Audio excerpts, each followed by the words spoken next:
Hello friends, आप सभी कैसे हैं। आज की क्लास आपकी शुरू होती है। नाउ स्टार्ट करेंगे हम आज की क्लास। आज की क्लास में हमारा रहेगा जो हमारा सेट है प्रैक्टिस प्रीवियस ईयर का जो क्वेश्चन पेपर है। इसमें हमारा प्रीवियस ईयर का जो हमारा क्वेश्चन पेपर है, ये क्वेश्चन पेपर 2012। ठीक है, आज हम इसको सॉल्व करेंगे। हमारा जो प्रैक्टिस सेट रहेगा, ये जो हमारा सेट है ये रहेगा 2 नंबर का सेट रहेगा, क्योंकि 1 नंबर में हमने 2011 का जो आपका पेपर हुआ था सीटेट का, उसको सॉल्व कराया था, जिसमें हमने सीडीपी कराई थी। और आज की जो हमारी क्लास रहेगी, इसमें हम सेट नंबर हमारा 2 रहेगा और 2012 का हम प्रैक्टिस सेट को सॉल्व कराएंगे। सीडीपी का पेपर फर्स्ट का आपका, जो 1st to 5th क्लास के लिए है। नाउ स्टार्ट करते हैं क्लास आज की। तो आपका प्रीवियस ईयर का आपका जो पेपर है, प्रीवियस ईयर का पेपर जो आपका 18 नवंबर को हुआ था। ठीक है, 18 नवंबर 2012 में हुआ था। प्रथम प्रश्न पत्र है ये आपका, जिसमें हमारा फर्स्ट क्वेश्चन रहेगा सीडीपी का, चाइल्ड डेवलपमेंट एंड पेडागॉजी का हमारा फर्स्ट क्वेश्चन रहेगा। फर्स्ट क्वेश्चन आता है, बच्चों के द्वारा दी जाने वाली त्रुटि के संबंध में निम्नलिखित में से कौन सा कथन सत्य है। ठीक है, त्रुटि के संबंध में बात कर रहे हैं, बच्चों के द्वारा की जाने वाली, जो बच्चे त्रुटियां करते हैं उनके संबंध में क्या चीज़ सत्य है। इसका फर्स्ट ऑप्शन है, यदि एक शिक्षक कक्ष में सभी बच्चों की त्रुटियों को सुधारने योग्य नहीं है, तो यह संकेत करता है कि शिक्षा की व्यवस्था में असफल है आपका। तो ये करेक्ट आंसर आपका हो सकता है। तो ये आपका करेक्ट आंसर हो सकता है। ठीक है, क्योंकि शिक्षक जो है कक्ष में अगर वो बच्चों की अगर वो त्रुटियों को ही नहीं सुधार पा रहा है, तो वो एक तरह से क्या है, शिक्षा व्यवस्था में असफल है। बाकी हम आगे के देख लेते हैं एक बार। एक शिक्षक को प्रत्येक त्रुटि पर ध्यान नहीं देना चाहिए, अन्यथा पाठ्यक्रम पूरा नहीं होगा। ऐसा भी नहीं है। प्रत्येक त्रुटि को सुधारने में बहुत अधिक समय लगेगा और एक शिक्षक के लिए थकाने वाला होगा। तो ये भी एक तरह से क्या है, गलत है। स्वयं बच्चों द्वारा त्रुटि को सुधारा जा सकता है, इसलिए शिक्षक को उन्हें तुरंत ही नहीं सुधारना चाहिए। तो इसमें है, निम्नलिखित में से कौन सा कथन सत्य है। तो इसका जो करेक्ट आंसर होगा, करेक्ट आंसर इसका होगा फर्स्ट ऑप्शन। ठीक है, कि एक शिक्षक कक्ष में सभी बच्चों की त्रुटि को सुधारने योग्य नहीं है। तो ये क्या है, एक तरह से कहलाएगी हमारी शिक्षा की जो व्यवस्था है वही हमारी असफल कहलाएगी। ठीक है, सेकेंड ऑप्शन आता है, इसमें सेकेंड क्वेश्चन आता है आपका। सेकेंड क्वेश्चन इज, नर्सरी कक्षा में शुरुआत करने के लिए कौन से विषय वस्तु सबसे अच्छी होती है। नर्सरी कक्षा की बात कर रहे हैं, जो छोटी क्लास होती है। मेरा विद्यालय, मेरा प्रिय मित्र, मेरा परिवार या फिर मेरा पड़ोस। तो नर्सरी कक्षा में शुरुआत करने के लिए, स्टार्टिंग करने के लिए सबसे पहले मेरा परिवार जो है, ये इसका करेक्ट आंसर होगा। शुरुआत, नर्सरी कक्षा में जो शुरुआत करने के लिए जो परिवार, मेरा परिवार है, यही सबसे अच्छा वस्तु कहलाएगी हमारी। ठीक है, क्यों कहलाएगी, देखो इसका सॉल्यूशन देखो यहाँ पे, क्यों कहलाएगा, क्योंकि नर्सरी कक्षा में बालक को विद्यालय, मित्र, पड़ोस के बारे में इतना ज्ञान नहीं होता है। करेक्ट, परिवार से संबंधित जैसे माता पिता, भाई बहन आदि के बारे में कुछ ज्ञान अवश्य होता है। इसलिए जो प्राइमरी होगा आपका, वो विषय वस्तु जो क्या होगी, सबसे पहली शुरुआती होगी, वो होगा आपका परिवार। ओके, नेक्स्ट थर्ड क्वेश्चन आता है आपका। थर्ड क्वेश्चन इज, प्राथमिक कक्षा में सकारात्मक पॉजिटिव वातावरण निर्मित करने के लिए शिक्षक को, ठीक है, हमारी कक्षा है, क्लास है हमारी, उसमें पॉजिटिव एनवायरनमेंट को निर्माण करने के लिए एक टीचर को क्या करना चाहिए। तो फर्स्ट ऑप्शन आता है, विभेद नहीं करना चाहिए और प्रत्येक बच्चों के लिए समान लक्ष्य सुनिश्चित करने चाहिए। करेक्ट आंसर, करेक्ट है ये बात। समूह गतिविधि के दौरान समाज मीति के आधार पर उन्हें अपने समूह बनाने की अनुमति देनी चाहिए। सकारात्मक अंत वाली कहानी सुनानी चाहिए और सुबह प्रत्येक बच्चे का अभिवादन करना चाहिए। तो इसका करेक्ट आंसर जो होगा आपका, गेस करो। तो इसका करेक्ट आंसर होगा आपका फर्स्ट, कि किसी भी छात्र में विभेद करना ही नहीं चाहिए टीचर को, उनको समान लक्ष्य सुनिश्चित करना चाहिए। ठीक है। 4 क्वेश्चन आता है हमारा। 4 क्वेश्चन इज, एक बच्चा डैश से ग्रस्त है जो से को वॉज पढ़ता है, उल्टा पढ़ता है मतलब, तो ये क्या है? डिसलेक्सिया, डिसलेक्समिया, डिस्फॉर्मिया या फिर जबलिंग विकार। तो ये करेक्ट आंसर होगा आपका, इसका करेक्ट आंसर होगा इसका आपका डिसलेक्सिया। ठीक है। डिसलेक्सिया क्या है ये आपका इम्पोर्टेंट है। डिसलेक्सिया में से मोस्टली क्वेश्चन आपके पूछे जाते हैं, बहुत प्रीवियस ईयर के जो भी आपको क्वेश्चन पेपर देखने को मिलेगा उनमें पूछे भी गए हैं और आगे भी पूछने की संभावना है। ओके। नेक्स्ट 5th क्वेश्चन आता है आपका, निम्नलिखित में से कौन सी विशेषता समस्या समाधान उपागम का विशेष चिन्ह है? फर्स्ट ऑप्शन इज आता है इसका समस्या मौलिकता। सेकंड, सही उत्तर प्राप्त करने का सामान्य एक उपागम होता है। समस्या केवल एक सिद्धांत प्रकरण पर आधारित होती है, केवल वाला तो आंसर होता ही नहीं है। डी, समस्या कथन में संकेत अंतर्निहित रूप से दिया होता है। तो this is the correct answer is D option. Next option आता है इसका, नेक्स्ट क्वेश्चन आता है, प्रतिभाशाली विद्यार्थी शिक्षक से स्वतंत्र होते हैं, स्वभाव में अंतर्मुखी होते हैं, अपनी आवश्यकता को दृढ़पूर्वक नहीं कह पाते या अपने निर्णयों में आत्मनिर्भर होते हैं। तो this is the correct answer is D, अपने निर्णय, जिनके निर्णय होते हैं प्रतिभाशाली विद्यार्थियों के, वो क्या होते हैं? आत्मनिर्भर होते हैं। ठीक है। नेक्स्ट क्वेश्चन आता है आपका, सूचना चिंतन के सूचना प्रकरण सिद्धांत में निम्नलिखित चरण आते हैं। तो ये आपके काफ़ी सारे चरण हैं, इन चरण का सही क्रम हमें पता होना चाहिए। ठीक है। तो हमारा इसमें क्या होता है, हमारे जो चरण होते हैं इसमें मैं आपको डायरेक्ट बताती हूँ। इसमें फर्स्ट चरण होता है हमारा पूर्व प्रक्रम चरण, फर्स्ट। सेकंड पे होता है हमारा श्रेणी क्रम, थर्ड पे होता है हमारा प्रतिक्रिया चरण और 5 पे होता है हमारा प्रतिक्रिया क्रियान्वयन। ठीक है। तो इस हिसाब से इसका करेक्ट आंसर हुआ डी ऑप्शन। नेक्स्ट क्वेश्चन आता है 8 नंबर का क्वेश्चन आपका। 8 नंबर का क्वेश्चन है आपका, सीखने संबंधी निर्योग्यताएं समानताएं हैं। फर्स्ट ऑप्शन इज, औसत से जो श्रेष्ठ बुद्धि वाले बच्चे में पाई जाती है। ठीक है। लड़की की तुलना में अधिकतर लड़कों में पाई जाती है, या फिर अधिकतर उन बच्चों में पाई जाती है जो शहरी क्षेत्रों की अपेक्षा ग्रामीण क्षेत्र में संबंध रखते हैं, या उन बच्चों में पाई जाती है जिनके पैतृक अभिभावक इस प्रकार की समस्या से ग्रस्त होते हैं। तो इसका करेक्ट आंसर होगा आपका 4 ऑप्शन। ठीक है। नेक्स्ट क्वेश्चन आता है मोनिका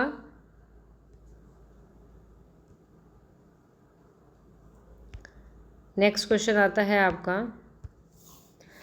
मोनिका जो गणित की शिक्षिका है, ठीक है, टीचर है, राधिका से एक प्रश्न पूछती है। एक स्टूडेंट है, राधिका उससे प्रश्न पूछती है। राधिका से कोई उत्तर ना मिलने पर वह तुरंत मोहन से दूसरा प्रश्न पूछती है। जब उसे महसूस होता है कि मोहन उत्तर बताने में संघर्ष कर रहा है तो वह अपने प्रश्न के शब्दों को क्या करती है? बदल देती है।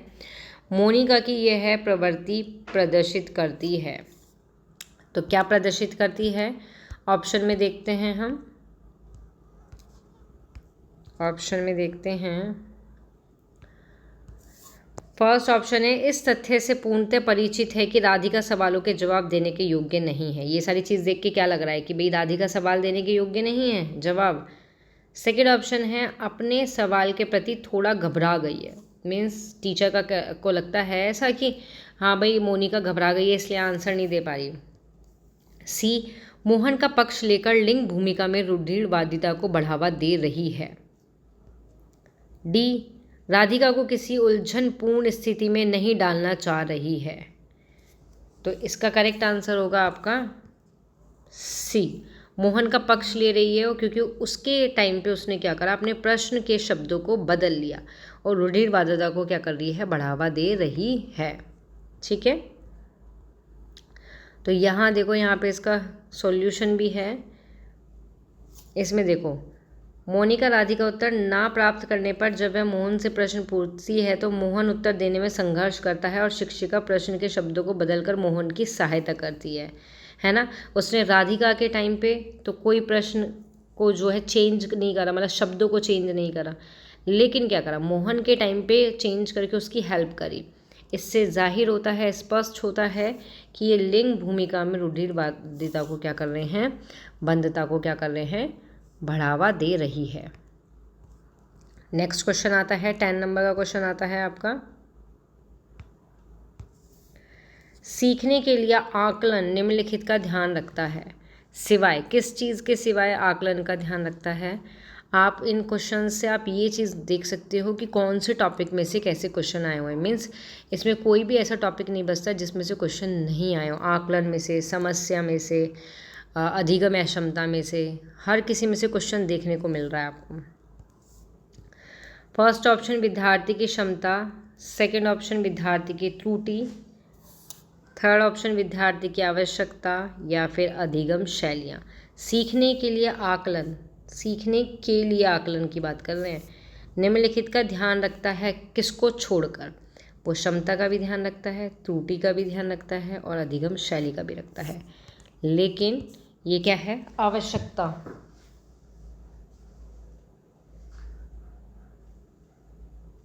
किसका ध्यान नहीं रखता, आवश्यकता जो है उसका ध्यान नहीं रखता। तो करेक्ट आंसर होगा इसका बी।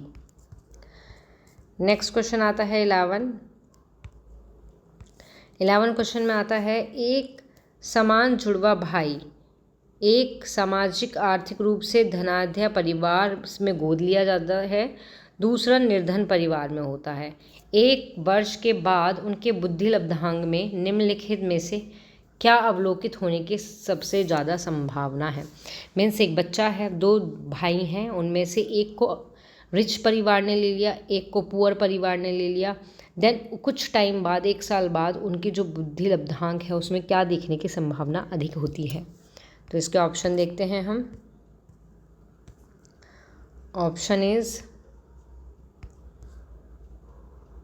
ऑप्शन आते हैं इसके, दोनों समान रूप से अंक प्राप्त करते हैं, नो। धनी सामाजिक आर्थिक परिवार वाले लड़के की अपेक्षा निर्धन परिवार वाला लड़का अधिक अंक प्राप्त करता है, नो। सामाजिक आर्थिक स्तर पर बुद्धि लब्धि को प्रभावित नहीं करती, हो सकता है। निर्धन परिवार वाले लड़के की अपेक्षा धनी सामाजिक आर्थिक परिवार वाला लड़का अधिक अंक प्राप्त करता है, ऐसा भी ज़रूरी नहीं है। तो इसका करेक्ट आंसर होगा आपका कि सामाजिक आर्थिक स्तर बुद्धि लब्धांक को क्या है, प्रभावित नहीं करता आपका। ठीक है, नेक्स्ट क्वेश्चन है इसका,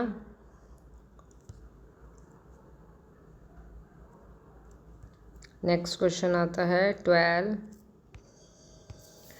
निम्नलिखित में से कौन सा सूक्ष्म गतिक कौशल का उदाहरण है, दौड़ना, चढ़ना, लिखना या फिर फुदकना।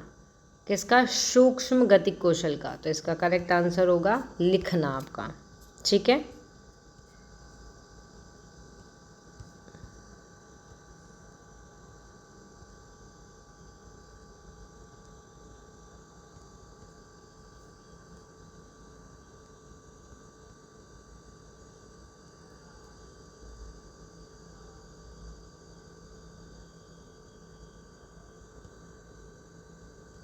क्योंकि अच्छा क्वेश्चन में आता नहीं है शायद, ओ क्वेश्चन में यहाँ पे है नहीं है, तो इसमें से लिखना नहीं है, क्योंकि सूक्ष्म गतिक कौशल में दौड़ना, चढ़ना, फुदकना ये आते हैं लेकिन लिखना नहीं आता।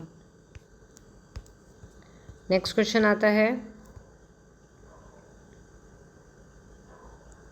वाइगोत्स्की सिद्धांत निहितार्थ है प्रत्येक विद्यार्थी को व्यक्तिगत रूप से दत्त कार्य देना, प्रारंभिक व्याख्या के बाद कठिन सवालों को हल करने में बच्चों की सहायता ना करना। बच्चे उन बच्चों की संगति में श्रेष्ठतम रूप से सीख सकते हैं जिनका बुद्धि लब्धांक कम होता है।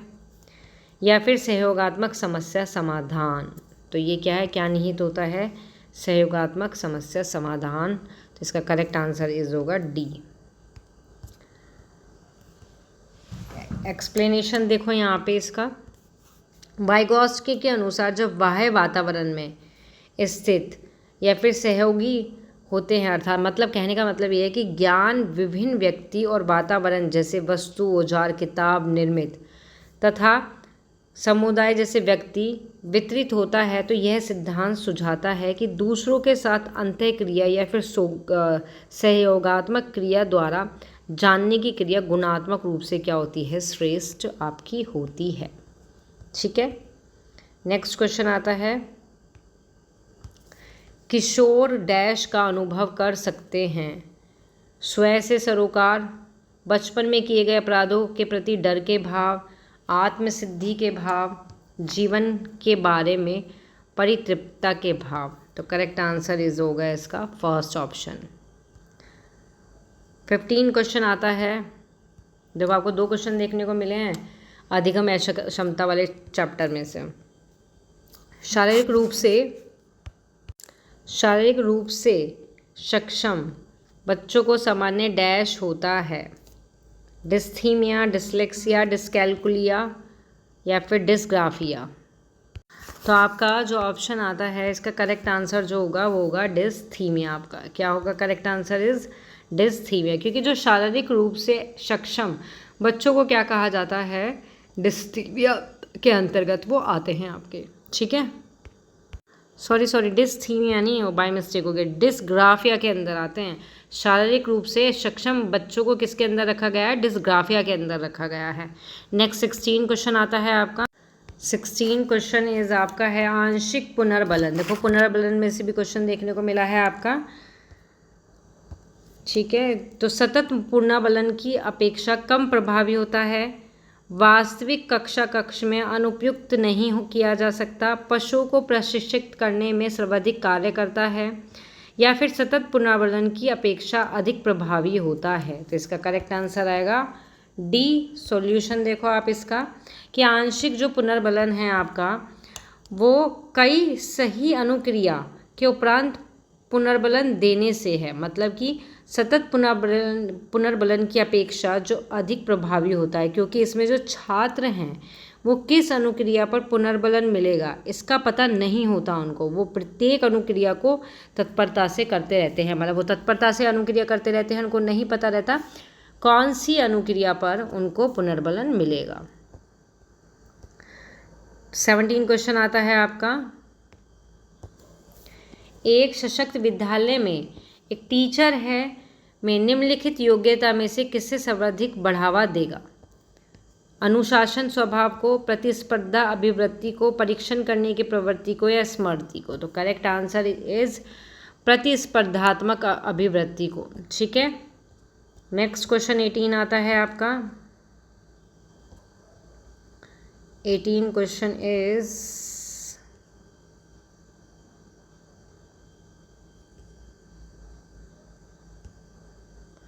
क्वेश्चन आता है। 18 क्वेश्चन में है आपका, निम्नलिखित में से अंतः विषय अनुदेशन का सर्वोत्कृष्ट लाभ यह है कि पाठ्य योजना बनाने और गतिविधि में शिक्षक को अधिक लचीलेपन की अनुमति होती है, विद्यार्थी को सीखे गए ज्ञान को बहुदर्शक में अनुप्रयोग करने, सामान्यकृत करने के अवसर दिए जाएं। ये हो सकता है इसका कि यस कि जो विद्यार्थी जो भी चीज़ सीख रहा है उसका जो ज्ञान है उसको अनुप्रयोग करने के क्या है उसको अवसर दिए जाएं। नेक्स्ट ऑप्शन आता है इसका, प्रकरण की विविधता जिन्हें परंपरागत पाठ्यचर्या में संबोधित किए जाने की आवश्यकता है कि टीचर जो है अभिभूत होने की कम संभावना है। ये नहीं है इसका आंसर। डी ऑप्शन, विद्यार्थी में विभिन्न विषय क्षेत्रों के विशेष प्रकरण के प्रति नापसंदीदा विकसित होने की कम संभावना है, ये भी नहीं है। करेक्ट आंसर इसका होगा ये कि बच्चा जो भी सीख रहा है उसके ज्ञान को क्या है, उसको सामान्यकरण करने के अवसर दिए जाएं। नेक्स्ट क्वेश्चन आता है आपका 19 क्वेश्चन है, वे शिक्षार्थी जो समृद्ध ज्ञान के शैक्षिक दक्षता की हार्दिक इच्छा प्रदर्शित करते हैं उनके पास होता है निष्पादन परिहार, कार्य परिहार या नैपुण्यता अभिविन्यास। तो इसका करेक्ट आंसर होगा, करेक्ट आंसर इसका होगा आपका फर्स्ट ऑप्शन, निष्पादन उपांगम अभिविन्यास। इसको देखो इसका, ठीक है। नेक्स्ट क्वेश्चन है आपका 20 कि टीचर जो है डैश के अलावा निम्नलिखित में से सभी को करते हुए समस्या समाधान को विद्यार्थी के लिए मज़ेदार बना देते हैं। इनमें से कौन सी चीज़ ऐसी है जिसको छोड़कर कोई भी समस्या है उसको विद्यार्थी के लिए क्या बना दे, मज़ेदार बना दे। सृजनात्मक चिंतन के लिए असीमित अवसर उपलब्ध कराना, जब विद्यार्थी स्वयं से कोई कार्य करने की कोशिश कर रहा हो तो उन्हें परिपूर्णता की अपेक्षा करना, मुक्त अंत वाली सामग्री उपलब्ध कराना या मुक्त खेल के लिए समय देना। इसका करेक्ट आंसर होगा आपका बी ऑप्शन कि जब किसी विद्यार्थी स्वयं से कोई कार्य करने की कोशिश कर रहा है तो उसे परिपूर्णता की अपेक्षा करने, ठीक है। यहाँ देखो क्यों कि विद्यार्थी से परिपूर्णता की अपेक्षा ना करके समस्या समाधान को रोचक बनाया जा सकता है, ठीक है। 21 नंबर का क्वेश्चन आता है, भाषा में अर्थ की सबसे छोटी इकाई को क्या कहते हैं, रूपिंग, संकेत, प्रयोग, विज्ञान, वाक्य या स्वनिम। तो करेक्ट आंसर इज स्वनिम। नेक्स्ट क्वेश्चन आता है 22, बहुबुद्धि सिद्धांत निहितार्थ है किसके अलावा। तो यहाँ देखो आप, यहाँ पे देखो स्वनिप जो है बोलचाल की भाषा के उच्चरित रूप की वह न्यूनतम विशेषता है जिसके द्वारा किसी कही गई बात का, कही जाने वाली बात का किसी अन्य बात में अंतर स्पष्ट किया जाता है। स्वनातक दृष्टि से किसी भी भाषा बोली में समान स्वरों का समूह जिसके वितरण का एक क्या होता है, ढांचा होता है, ठीक है। 22 क्वेश्चन है, बहुबुद्धि सिद्धांत निम्नलिखित में से निहितार्थ देता है सिवाय विधिद तरीके से सीखने का आकलन किया जा सकता है, संवेगात्मक बुद्धि लब्धि से संबंधित नहीं है, बुद्धि प्रक्रमण सक्रिया का एक विशिष्ट समुच्चय समाधान के लिए किया गया है, या फिर आपका विषय को विभिन्न तरीकों से प्रस्तुत किया जा सकता है आपका। तो इसका करेक्ट आंसर होगा आपका, करेक्ट आंसर इज होगा इसका सी ऑप्शन आपका, ठीक है। नेक्स्ट क्वेश्चन आता है, नेक्स्ट क्वेश्चन 23 आता है आपका। 23 क्वेश्चन है, निम्नलिखित में से कौन सा सीखने के लिए अधिकतम अभिप्रेरित करता है, असफलता से बचने के लिए भी प्रेरणा, बहुत सरल या फिर कठिन लक्ष्यों का चयन करना, या लक्ष्य को प्राप्त करने में व्यक्तिगत संतुष्टि या फिर बाह्य कारक। आंसर होगा आपका लक्ष्य को प्राप्त करने में व्यक्तिगत संतुष्टि। नेक्स्ट क्वेश्चन आता है आपका, बुद्धि लब्धांक सामान्य रूप से शैक्षणिक निष्पादन से संबंधित होते हैं, उच्च, मध्यम, कम से कम या पूर्ण। तो करेक्ट आंसर इज उच्च रूप से शैक्षणिक निष्पादन से संबंधित होते हैं। नेक्स्ट क्वेश्चन आता है आपका, मैंने इस तरीके का क्वेश्चन कराया था आपको बुद्धि लब्धि में कि अगर 16 वर्ष के बच्चे की बुद्धि लब्धि का परीक्षण में 75 अंक आ रहे हैं तो उसकी मानसिक आयु कितनी होगी। करेक्ट आंसर कैसे निकलेगा, देखो इसका सॉल्यूशन देखो यहाँ पे आपका, देखो यहाँ पे क्या है, बुद्धि लब्धांक है ये जो हमें दिया हुआ है 75। हमारा मानसिक आयु जो है वो हमें नहीं दी हुई, हमें वास्तविक आयु है जो वो दी हुई है। तो ये रहा हमारा IQ लेवल, ये रहा मानसिक आयु, ये रहा, और यहाँ पे हमारा वास्तविक आयु ये रहा, मानसिक आयु ये रहा, और मल्टीप्लाई 100। ठीक है, तो इसको सॉल्व करने में हम क्या करते हैं, इसके नीचे 1 लिखो, इसके नीचे 1 लिख दिया। ओके, अब हमने क्या करा, इसकी मल्टीप्लाई इधर कर दी, इसकी मल्टीप्लाई इधर कर दी, तो MA की तब मल्टीप्लाई 1 में हुई तो MA आ गया। ठीक है, मानसिक आयु 75 की 16 में हुई तो ये आ गया, और 100 आपका अपोन में पहुंच गया। इससे इसको कट करेंगे तो 12 आपका आंसर होगा। ओके, नेक्स्ट क्वेश्चन है 26। विद्यार्थी में पोर्टफोलियो की सामग्री का चयन करते समय डैश की ज़रूरत होनी चाहिए। टीचर समावेशन की, अभिभावक समावेशन की, विद्यार्थी समावेशन की, विद्यार्थी बहिष्करण की। तो करेक्ट आंसर इज होगा इसमें विद्यार्थी और समावेशन की। ठीक है, नेक्स्ट क्वेश्चन आता है 27। सफल समावेशन में निम्नलिखित में किसकी आवश्यकता होती है, किस चीज़ को छोड़कर? संवेदनशील बनाना, अभिभावक की भागीदारी, पृथक्करण या क्षमता समृद्धता। करेक्ट आंसर इज पृथक्करण, कि पृथक्करण को छोड़कर, समावेशी शिक्षा में क्या एक साथ शिक्षा देना होता है, लेकिन पृथक्करण जो होता है इसको छोड़कर इन सब की आवश्यकता होती है।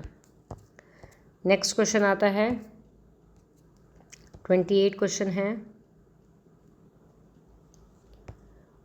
28 क्वेश्चन आता है, विद्यालय में लिंग भेदभाव से बचने का सबसे अच्छा तरीका है। टीचर, लिंग पक्षपूर्ण व्यवहार का अधिक संज्ञान, पुरुष महिला शिक्षक को सामान्य संख्या में भर्ती करना, विद्यालय में लिंग भेदभाव को दूर करने के लिए नियम बनाना, कड़ाई से उसका पालन करना, या फिर संगीत प्रतियोगिता के लिए लड़की और लड़कों की अपेक्षा अधिक चयन करना। तो सबसे अच्छा तरीका हो सकता है भेदभाव से बचने का। तो करेक्ट आंसर होगा इसका ए, कि जो टीचर है उनके लिंग पक्षतापूर्ण व्यवहार का अधिक संज्ञान। ठीक है, 29 नंबर का क्वेश्चन आता है, सह शैक्षणिक क्षेत्र में निष्पादन के आधार पर शैक्षणिक क्षेत्र में निष्पादन के स्तर को बढ़ाने का औचित्य स्थापन किस आधार पर किया जाता है? हाथ से किए जाने वाले श्रम के प्रति सम्मान विकसित करना, व्यक्तिगत विभिन्नता को संतुष्ट करना, या हर्षाकृत विद्यार्थी के लिए प्रतिपूर्वक भेदभाव की नीति का अनुगमन करता है, या सार्वभौमिक धारण को सुनिश्चित करता है? तो करेक्ट आंसर इज होगा इसका व्यक्तिगत विभिन्नता को क्या करता है, संतुष्ट करता है। नेक्स्ट और लास्ट क्वेश्चन आता है हमारा, विद्यालय में नियमित उपस्थिति के लिए वंचित बच्चों को प्रोत्साहित करने का निम्नलिखित में से कौन सा तरीका सबसे अच्छा है? आवासीय विद्यालय खोलना, बच्चों को विद्यालय आने की अनुमति ना देना और दंडनीय अपराध बनाए जाएं, विद्यालय द्वारा बच्चों को एकत्रित करने वाले एक व्यक्ति को नियुक्त किया जाए कि जो प्रतिदिन घरों से बच्चों को लेकर आए, या फिर बच्चों को आकर्षित करने के लिए प्रतिदिन 5 रुपये देना। तो करेक्ट आंसर क्या होगा इसका करेक्ट आंसर इज होगा आपका आवासीय स्कूल। कि मोस्टली क्या होता है विद्यालय में नियमित उपस्थिति के लिए, कि मतलब जो विद्यालय है उसमें अगर बच्चों की उपस्थिति डेली चाहिए और बच्चों वंचित ना कर पाएँ, उनको प्रोत्साहित करने में सबसे ज़्यादा अच्छा तरीका है कि उनके पास में स्कूल हों। आपने मोस्टली देखा होगा कि जो आपके स्कूल होते हैं सरकारी स्कूल, वो गांव के कॉर्नर में एक स्कूल होता है, एक गांव में एक स्कूल मोस्टली होता है। ठीक है, तो वो क्या है, उनका मेन मोटिव है कि पास में स्कूल हो, आवासीय घर के पास में स्कूल हो। उससे क्या होगा कि बच्चे क्या है वंचित नहीं हो पाएंगे, उनकी उपस्थिति जो है 30 दिन अगर स्कूल खुलेगा, 30 दिन तो नहीं खुलता, 4 दिन का संडे हो जाता है, 4 या 3 दिन का, वैसे भी और फेस्ट वगैरह आ जाते हैं, बट ये है कि हाँ भाई जितने दिन स्कूल खुले तो बच्चा क्या है स्कूल के अंदर आए आपका। ठीक है, तो मेन मोटिव यही है, तो इसमें आवासीय विद्यालय खोलना इसका करेक्ट आंसर होगा। तो ये आपके 30 थे क्वेश्चन आपके। तो आपने देखा होगा कि आपके जो क्वेश्चन हैं किस तरीके के क्वेश्चन आते हैं आपके जो क्वेश्चन है किस तरीके के आते हैं। देखो यहाँ पोर्टफोलियो में से भी क्वेश्चन आया हुआ है आपका। यहाँ इसमें देखो बुद्धि लब्धांक में से भी आया हुआ है। बुद्धि लब्धांक में से 2 आए हुए हैं क्वेश्चन, है ना। लिंग भेद जो है इसमें से आया हुआ है आपका यहाँ पे। तो आपके हर टॉपिक में से कुछ न कुछ क्वेश्चन आए हुए हैं। तो आपको हर टॉपिक को बहुत अच्छे से पढ़ के जाना है एग्ज़ाम में। तो नाउ क्लास होती है आपकी यहाँ ओवर। मिलते हैं नेक्स्ट क्लास में सेट 3 के साथ। 3 नंबर का सेट को हम क्लियर कराएंगे, ठीक है। जो 2012 का ही आपका एग्ज़ाम था उसको हम सॉल्व करेंगे। Okay, thank you.